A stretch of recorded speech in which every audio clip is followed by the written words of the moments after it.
అందుకని చెప్పి నేను అన్నకి ఏం చెప్తానంటే ఇట్లాంటి మాటలు మాట్లాడేటప్పుడు నా జగనన్న మనకి ఎంత ఉండేది అందరికీ తెలుసు. రాష్ట్రంలో ఉండే ఓటర్లను అందరినీ కూడా మనం ఏ విధంగా మన దగ్గర ఉండే చిల్లరలతో ప్రభావితం చేసేది అందరికీ తెలుసు. నువ్వేం కొత్తగా ఏమి ఈరోజు చెప్పాలి బెంచ్ గారు యాటి నుంచి వచ్చినాయి లెక్కలు. ఇది యాటి సత్తా ఉంటే మనం గవర్నమెంట్ జీతాలు ఇచ్చాము మేము కరెక్ట్గా గవర్నమెంట్ ఉద్యోగం చెప్పేది అదే కదా. అధికారంలో అవతాతలు పింఛన్ ఇకపోతే పింఛన్ 29 మంది చచ్చిపోయారని చెప్పి చంద్రబాబు నాయుడు మీద వచ్చి ఆ కెమెరాలు ఎత్తుకొని పోయి ఆ మంచాలలో తీసేటప్పుడు ఆ షూటింగ్ చేసి నేనేం చిన్న పనులు చేశానా? అబ్బో చాలా చేసావు. నేను అదే అంటున్నా. ఇప్పుడు ఏదైనా ఒక మాట మాట్లాడితే నమ్మేలా ఉండాలి. ఇప్పుడు వెనకడికో సామెత ఉంది, చేప గాల్లోకి ఎగిరి గద్దనేసింది అలాగే సామెత ఉంది. మాకు తెలుతులే. అలాగేంటంటే ఒక విమర్శ చేసేటప్పుడు ఒక మాట చెప్పేటప్పుడు అన్నా కానీ కూర్చున్న వాళ్ళు నమ్మేటట్టు ఉండాలి. ఏ ముఖ్యం వెళ్ళిపోతారు కదా. ఓడికి చెప్పినారా స్వామి నేను రాయిచ్చే ఓడికి ఇట్లా డౌలే సలహాలు ఇట్లా లంగాలో మాటలు మాట్లాడొద్దురా, ఆయన ఈ మాట మాట్లాడితే అట్టని కూడా ఆలోచన కూడా చేయడు. కింద పేపర్ ఉండిందా దీని ఎక్క అది కూడా మా బతుకు ఏంటంటే నాకు అర్థం కాదు దేనికా పేపర్ అది రాయిచ్చారు మా వాడు. అది రాసిచ్చేది కాదు స్వామి, 2-3 రోజుల నుంచి మళ్ళా అది ప్రాక్టీస్ చేయాలా. ప్రాక్టీస్ చేసి ఆ తర్వాత మళ్ళా స్క్రిప్ట్ కూడా 2-3 రోజులు చదువుకో నిద్రపోయేటప్పుడు కూడా పక్కలో పెట్టుకుంటాడు. ఎప్పుడు మెలకు వచ్చి అప్పుడు చూసుకుంటాడు మళ్ళా అన్న. లేదంటే అసలు దద్దరు కదా అది కూడా చూసి చదివేదన్నా సరే సరిగ్గా చదువుతాడంటే ఉగాది శుభాకాంక్షలు అంటే చూశాను. మళ్ళేందో నామ సంవత్సరం అంటే కృత్రిమ ఏందంటే ఏందో కుర్తా అంటాడు కాదు. నేను ఎందుకన్నా మా బతుకది మేము అందుకే స్వామి మా అన్న ప్రెస్ మీట్ పెట్టండి. ఎందుకంటే ఈ తెలుగుదేశం వాళ్ళు మీ పార్టీ వాళ్ళు ఏం చేస్తారంటే నాకు ఎప్పుడెప్పుడు ఆయన ఉంటారు. మా వాడు ప్రెస్ మీట్ పెట్టాడు అనుకో, దాన్ని ఆమె కళ్ళు ఆరపడ చూసి మా ఓడి ఆడిన అన్నాను అనుకో, దాన్ని కత్తిరించి దానికి సెలవులు పొలవలు చేసి ఆయన కింద ఎందుకు తగిలిచ్చి తిప్పుతారు. ఆయన కింద ఏం తగిలించే అవసరం లేదు.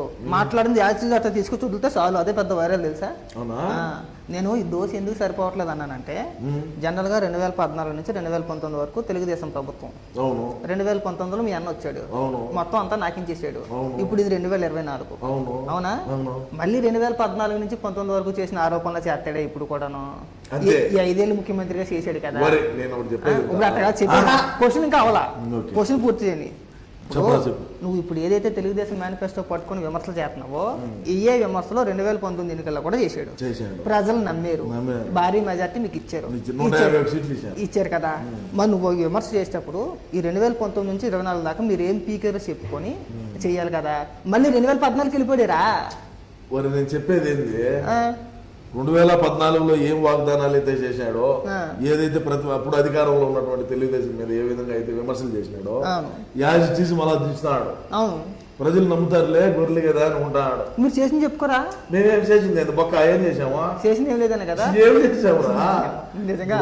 వాస్తవాలు మాట్లాడుకోవాలా. అరే మనం ఏదున్నా కూడా నేను కరెక్ట్ గా మాట్లాడేటువంటి మనిషిని.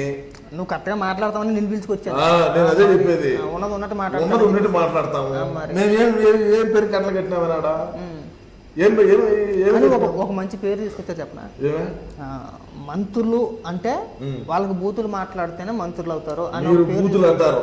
మేము నాడు వేద మంత్రాలు అంటాం. అంటే తెలుగు ఉచ్చారణ ఏ విధంగా మాట్లాడతారు అసలు పండితులు కూడా ఆలోచన చేస్తారు. బా ఏమిరా వీళ్ళు మాత్రం మాట్లాడుతున్నారు, వీళ్ళ దగ్గర మనం నేర్చుకోవాలని అని చెప్పి కూడా ఆలోచన చేస్తారు.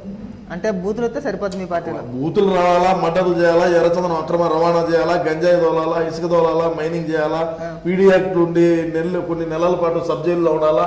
ఇటువంటి వాళ్ళకి మాత్రమే మా పార్టీలో అవకాశం ఉంటుంది, ప్రాధాన్యత ఉంటుంది, టికెట్లు ఉంటాయి, ఎమ్మెల్యే అవుతారు, ఎంపీలు అవుతారు, జెడ్పీటీసీలు అవుతారు, ఎమ్మెల్సీలు అవుతారు. ఎమ్మెల్సీ అనంతబాబు ఉన్నాడు, డోర్ డెలివరీ చేశారు, వాళ్ళు సస్పెండ్ చేయొచ్చు కదా, చేయము. ఎందుకంటే మాకు కావాల్సింది అటువంటి వాళ్ళే. మా పార్టీలో ప్రాధాన్యత కూడా ఎక్కువ వాళ్ళకే ఉంటది. మంటలు, మానభంగాలు, ఆడవాళ్ళు పోతా ఉంటే చీరలు లాగాల, అట్లా ఆ విధంగా ఉంటేనే మేము వాళ్ళని లైక్ చేస్తాం. కానీ దరిద్రం ఏంటంటే ఒక్క మంత్రి ఆయా శాఖలకు సంబంధించి మాట్లాడరు. కదా ముందు ముఖ్యమంత్రి ప్రెస్ మీట్ పెట్టడం. అయినా సరే మీరు కండువాలు వేసుకుని ప్రచారం చేస్తూ ఉంటదే చూడటానికి చాలా అసహ్యం అవుతుంది. అసహ్యం అంటే మీకు కానీ ఆ మాత్రం తెలివి ఉండదా మీకు? ఎందుకు ఉండదా? ఎందుకని ఇప్పుడు పక్క రాష్ట్ర మంత్రులు ఉన్నారనుకో, ఆయా శాఖలకు సంబంధించి ప్రెస్ మీట్ పెట్టి ప్రజలకు దానివల్ల ఒరిగింది ఏంటి పీకింది ఏంటి అని చెప్పి వివరించే ప్రయత్నం చేస్తారు. మేము చేసింది ఏమన్నదండి, ఏం చెప్పుకునేమో బాబాయ్ మర్డర్ చెప్పామా, లేదంటే కోట్ల రూపాయలు అవినీతి చేసామని చెప్పామా, సచివాలయం తాకట్టు పెట్టామనేమా, 3 రాజధానులు కడుతున్నామని చెప్పి ఏమి చెప్పాము, ఏమి చెప్పాలా? చెప్పాలి, బాధ్యత ఉంది, మంత్రులకు ఉంది కదా. ఆ మంత్రులకు తెలిసే కదా. అంటే నిజానికి వాళ్ళందరినీ తీసుకొచ్చి మంత్రులుగా కూర్చోబెట్టి వాళ్ళందరినీ తెచ్చేది సరిపోయింది పో. మరి ఆ గోరంట్ల మాధవ్ గారిని కూడా తీసుకొచ్చి ఏదో నామినేట్ పదవిలో కూర్చోబెట్టుకుని అన్న పక్కన కూర్చోబెట్టుకుంటే అయిపోయేదిగా. అన్నకి ఆడ బదులు చూపిస్తాడు, అది కదా బాధ. ఆడేమని ఏం చేసాడు, ఏం చేస్తాడు తెలిసిన టికెట్ నాకు కన్ఫర్మా కాదా, కన్ఫర్మ్ కాదు సజ్జలకి ఫోన్ చేస్తానంట. మనం చేసేటండి వీడియో కాల్, ఫోన్ ఎత్తేసారు వీడియో కాలే గుడ్లన్నా లేవా దాన్ని రాబండ్రా స్వామి అని తట్టుకోలేక నాకు కూడా ఫోన్ చేసి చెప్పాడు, ఎవరైనా నువ్వు అన్నవుతో మాట్లాడరా, నేను మళ్ళీ మాట్లాడితే నువ్వు సైకో ఉండరు స్వామి అంటే మళ్ళీ ఇప్పుడు ఆపినాడు. కాదు ఇంకో డౌట్, ఆరు కాకముందే లైట్లే వేస్తాను అంటున్నాడు. ఆరు కాకముందే ఇంకా వెళ్తుండే కానీ ఎండాకాలం సాధారణంగాను, ఆ విషయం అందరికీ తెలుసు రే, ఎండాకాలం కదా, ఎండాకాలం సాధారణంగా 6:30 వరకు కూడా చీకటి పడదు. మాట్లాడితే టైం చూసుకుంటాడు, ఏదో రేసీకటి ఉన్న వాళ్ళ నేను 6 గంటలకు ర్యాంప్ ఎక్కని అంటాడు, ఏదో క్యాట్ వాక్ చేసి పిల్లల ఒకవేళ ర్యాంప్ మీదకి వెళ్ళా కానీ చుట్టూ సెక్యూరిటీ ఉంటది. 4:30-5 గంటలకి లైట్ వేసామంటున్నాడు. నల్లది డ్రెస్ డిజైన్ చేశారు చూసావా? నేను చూడలా. చంద్రబాబు నాయుడు గారికి అంటే Z+ సెక్యూరిటీ, ఆ సెక్యూరిటీ మాత్రమే మా అన్న కూడా డిజైన్ చేసుకున్నాడు. అంటే ఏపీ పోలీస్ అని ఉంటారు, తెలుసు, తెలుసు. వాళ్ళు ఏం చిన్న ఓవర్ యాక్షన్ చేయడం లేదు, వాళ్ళేం చేయట్లా. ఎందుకు వెళ్ళట్లేదు రేస్ ఎక్కట, లేదంటే ఇంకోటి ఒక ప్రచారం జరుగుతుంది, 6 దాటితే ఎందుకు వెళ్ళట్లేదు ర్యాంప్ మీదకి అని చెప్పేసి ప్రచారం జరుగుతుంది. ర్యాంప్ మీద ఎందుకంటే మా అన్న వేసుకునేది హీల్స్ వేసుకుంటాడు. ఓకే, అర్థం కదా. ఆడేమన్నా రాళ్ళు పాడు అట్ట ఇట్ట మంచి ఉన్నాయనుకో పడితే మరి ఆ మాత్రం ప్రతి సభలోనే ర్యాంప్ వేయడం దీనికి, ఇది ఎలాగ వెళ్ళని తెలుసు, ఇది ఎలా వెళ్ళడు. ఏంటంటే సరే ఉండాలి కదా అట్లా షోయింగ్ అది కూడా గ్రీన్ మ్యాట్లు వేసుకుంటాం, అది ర్యాంప్ కాదు వాస్తవానికి, ప్యాన్ రెక్కలు మనమే ఐడియా ఇచ్చింది. ఇది నాకు తెలుసు, నేను చూసాను, నాకు అది చూసిన తర్వాత గుర్తుకొచ్చింది, అది ప్యాన్ రెక్కలు అయ్యి ఇదే డిజైన్ ఆడేసింది ఇప్పుడు. కానీ మళ్ళీ 175 గెలుద్దాం నీది స్లోగన్ ఒకటి ఉంది కదా, 177 నీ నినాదం అది. మళ్ళీ ఒకవేళ పెట్టుకోండి మా అన్నను, నేను అదే అంటున్నా, 177 గెలిచినాకనే దించి మళ్ళా ముఖ్యమంత్రి సీట్ మీద. నేను అదే అంటున్నా, మళ్ళీ మీరు 177 గెలిస్తే కనుక రాష్ట్రంలో యువత అందరి చేతుల్లోని కూడా అటో నిమ్మకాయ బద్ద ఇటో నిమ్మకాయ బద్ద ఇచ్చి చేతికి చెప్తారు కదా, ఉప్పేసి చెప్తారు కదా, ఉప్పు కారం వేసిస్తాం, ఉప్పు కారం కూడా వేసిస్తారా? మహానుభావుడు. ఇంటికి 2 బద్దల కార్యక్రమాలు, ఇంటికి 2 బద్దల కార్యక్రమం అని చెప్పేసి అని. అంటే నువ్వు నవ్వుతున్నావు కానీ మనం మా గ్రౌండ్ లో బ్రహ్మాండంగా ఉన్నది ప్రజాదరణ. ఏడున్నది 500 రూపాయలు లెక్కించి ఒక క్వార్టర్ ఇచ్చి ఆయన మనసులు పెట్టి తోలుతాం. స్కూల్ బస్సులు, ఆర్టీసీ బస్సులు, వ్యాన్లు అన్ని స్కూల్. నీకు గమ్మత్ తెలిసిన చెప్పు, ఎక్కడైనా మీటింగ్ జరిగితే ఆ స్కూల్లో బంద్ చేయించాడు. సీట్లు ఎందుకు నరికేస్తారు అర్థం కావట్లా. మా ఊరు హెలికాప్టర్ లో పోతాం. ఇప్పుడు రాజశేఖర్ రెడ్డి ఎట్ట జరిగినారా,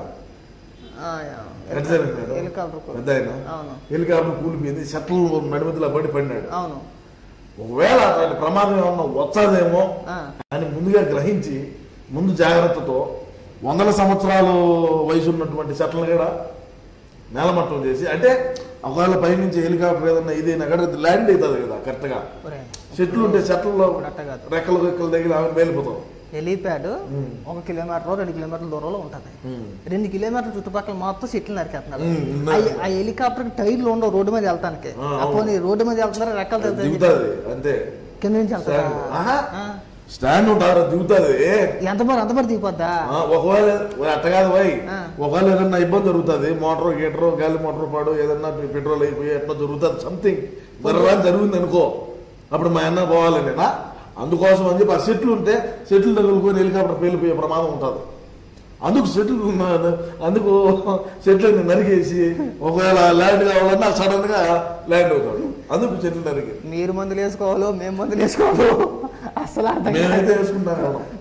అర్థం కావట్లేదు.